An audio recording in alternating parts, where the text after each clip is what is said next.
Every night, no matter the weather, something walks down our street, whistling softly. You can only hear it if you're in the living room or the kitchen when they walk by. And it always starts at exactly 3:3. The sound starts faint, somewhere near the beginning of the lane near the Carson place. We're towards the middle of the street, so the whistling moves past us before fading away in the direction of the cul-de-sac. When I was younger, my sister and I would sneak into the kitchen some nights to listen. Mom and Dad didn't like that, and we'd catch hell if they found us out there, but they were never too hard on us since we always stuck to the one big rule. Don't try to look at whatever was whistling. My neighborhood is a funny place. I've lived here since I was 6, and I love it. The houses are small but well kept, good-sized yards, plenty of places to roam. There are a lot of other kids here my age. I turned 13 back in October. We grew up together and would always play foursquare in the cul-de-sac or roam around from back porch to back porch in the summer.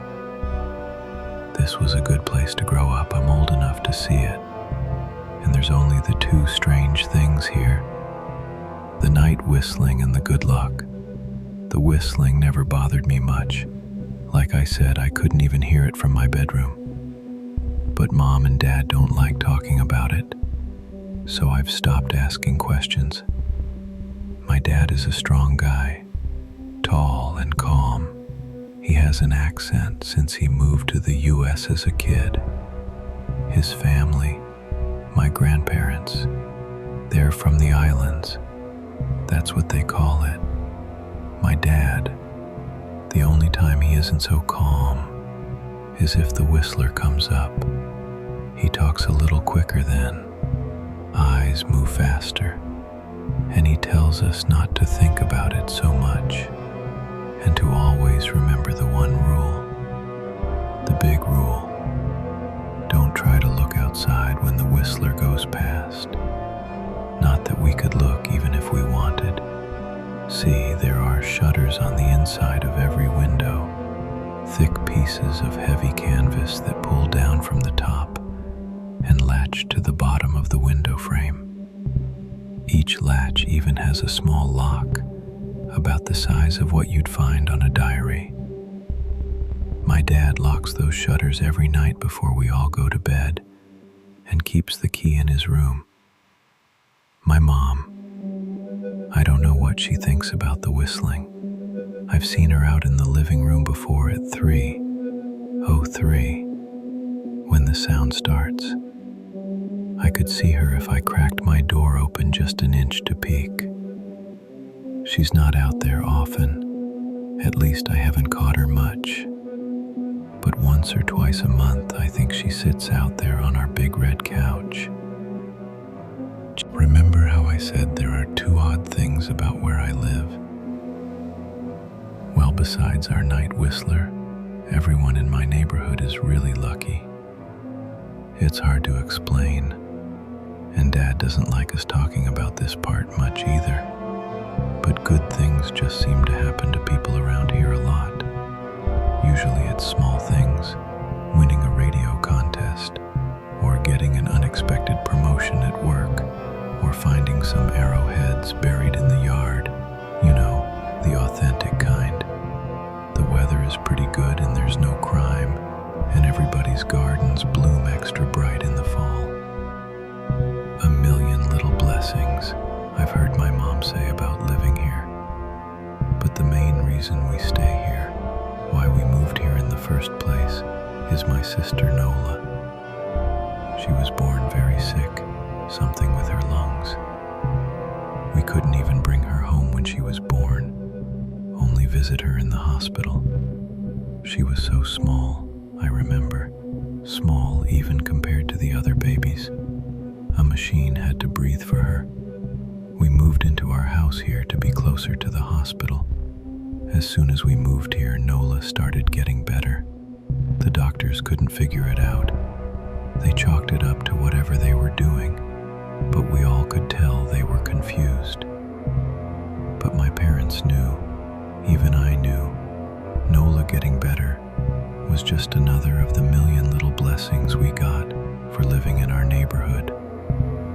So that's why we stayed, even after we found out that for every small miracle that happens here every day, now and then, some bad things happen.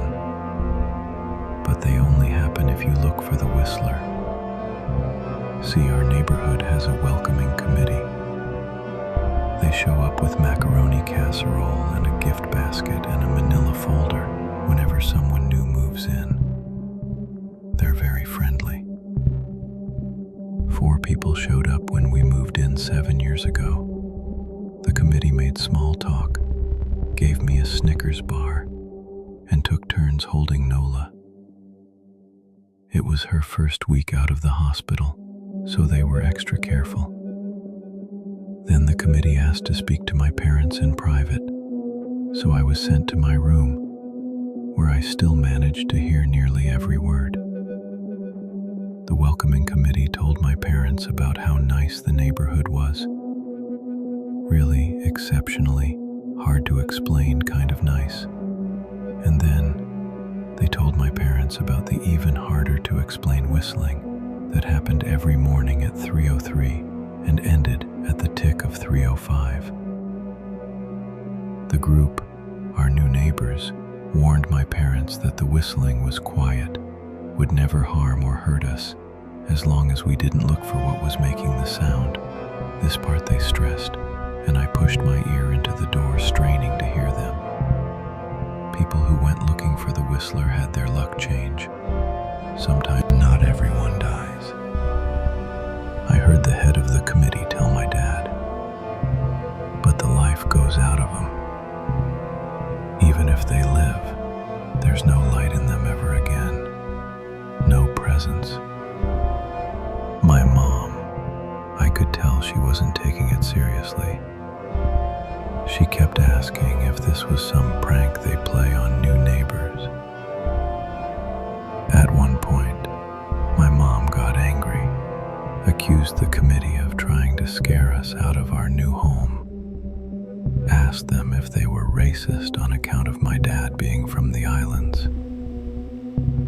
My dad calmed her down, told her he could tell our new neighbors were sincere and they were just trying to help us. He explained that he grew up hearing these kinds of stories from his mom and that he knew there were strange things that walked among us. Some of those strange things were good and some were bad, but most were just different. After the committee left, Dad went out to the hardware store, bought the canvas blinds, the latches, and the locks, and installed them on every window in the house after dinner. That first night in our new house, I crept out of my room at 3 a.m., only to find my dad awake sitting on the living room couch, holding my baby sister. My dad held up his finger in a shh motion, but patted the couch next to him. I sat and we waited. At exactly 3:03, we heard the whistling. Da-da-da-da-da-dum. Da-da-da-da-da-dum. It came, and it went, just like our neighbors said. The whistling returns each night, and we never look, and we enjoy our million little blessings every day. Nola breathes on her own, and she's grown into a strong, clever girl. My dad even joined the welcoming committee. We don't get new neighbors often. Why would anyone want to leave? But when a new family moves in, my dad and the committee bring them macaroni casserole, a gift basket, and the manila folder.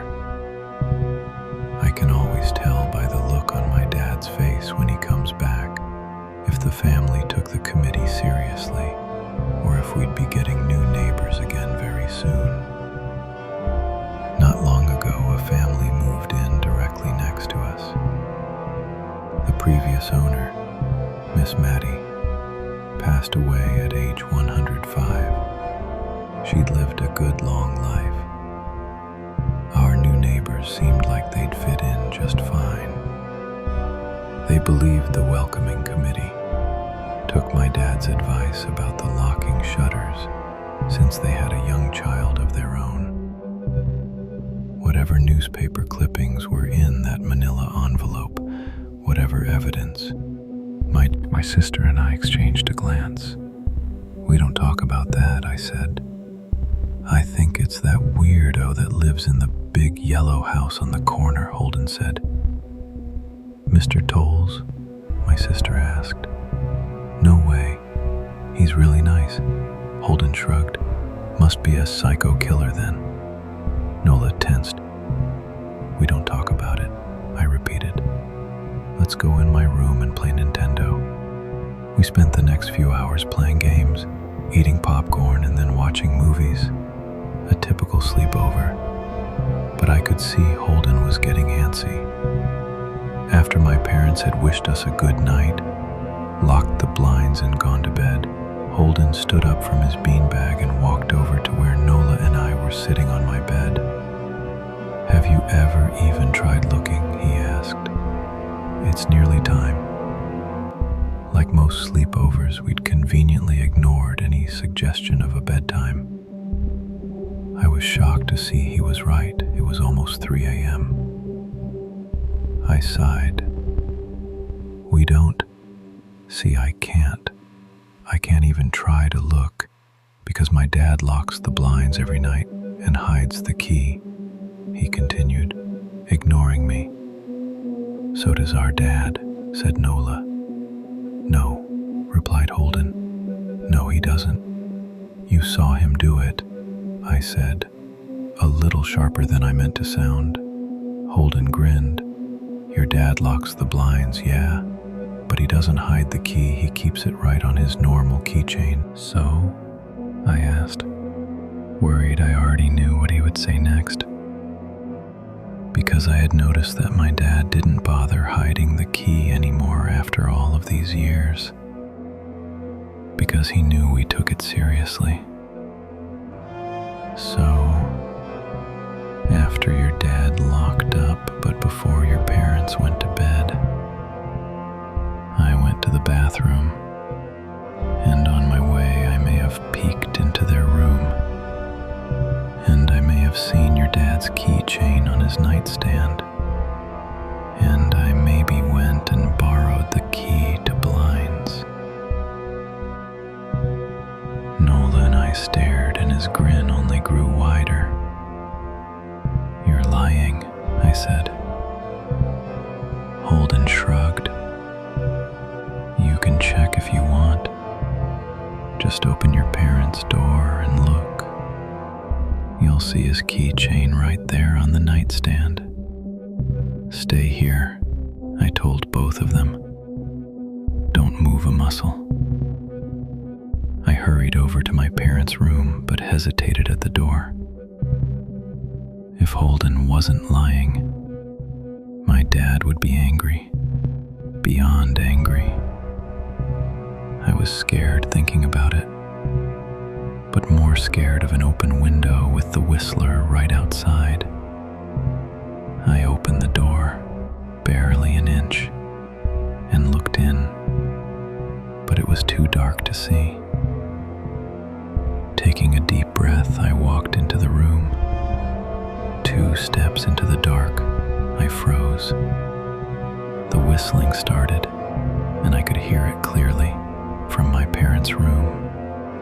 I never realized, but they must have heard the sound every night since we moved into the house. They never told us. I don't think I could have slept through it.